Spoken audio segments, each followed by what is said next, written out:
வீட்டில் செடி வளர்க்கணும்னு ரொம்ப நாளாக யோசிச்சுட்டே இருந்தேன். பட் அது வாங்குறதுக்கான டைமே எனக்கு கிடைக்கல. பட் அதை மெயின்டெயின் பண்ணுறதுமே கொஞ்சம் ரிஸ்க் தானே. அது எப்படி நம்மளுக்கு தெரிஞ்சால் தானே மெயின்டெயின் பண்ண முடியும். ஸோ அதுக்காண்டி தான் சிம்மக்கல்ல இருக்க இந்த ஆர்கானிக் கார்டனிங் போயிருந்தேன். போனதுமே வந்துட்டு அந்த ஐயாவே எனக்கு எல்லாமே சொல்லிக் கொடுத்தாங்க. போனதுமே அவங்கக்கிட்ட எல்லா டவுட்டுமே கேட்டுட்டு செம்பருத்தி செடி வாங்கலான்னு சொல்லிட்டு தான் ஆக்சுவலாக நான் போயிருந்தேன். போயிட்டு அங்கே மணி பிளான்ட் இருக்கான்னு பார்க்கலான்னு சொல்லி பார்த்தேன். சரி ஆல்ரெடி வீட்டில் ஒன்று இருக்கே, அதுக்கான செடி பூத்தொட்டி மட்டும் வாங்கிக்கலாம் அப்படின்ற மாதிரி குட்டியாக ஒன்று வாங்கியிருந்தேன். ஸோ வாங்கிட்டு அவங்கக்கிட்ட உரம் இருக்குல்ல, அதுவுமே ரொம்ப சூப்பராக மெயின்டைன் பண்ணி வச்சுருந்தாங்க.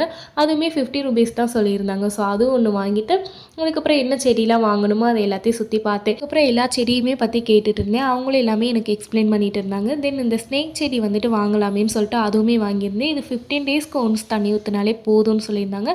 ஸோ ரொம்ப தண்ணி ஊற்றாமல் வறண்டாதான் அது நல்லா வளரும் அப்படின்னு சொன்னாங்க.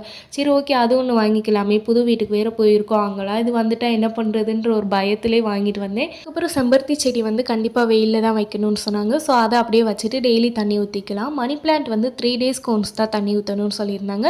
ஸோ அவங்க கொடுத்த உரமே போதும், அதை மட்டும் போட்டுட்டு 3 டேஸ் ஒன்ஸ் மட்டும் தண்ணி ஊற்றிக்கோங்கன்னு சொன்னாங்க. ஸோ அதையும் வாங்கிட்டு எல்லாமே பேக் பண்ணி வீட்டுக்கு வந்து அரேஞ்ச் பண்ணி வச்சாச்சு. வீடியோ பிடிச்சிருந்தா மறக்காமல் லைக் பண்ணிட்டு சப்ஸ்கிரைப் பண்ணிக்கோங்க. பாய்.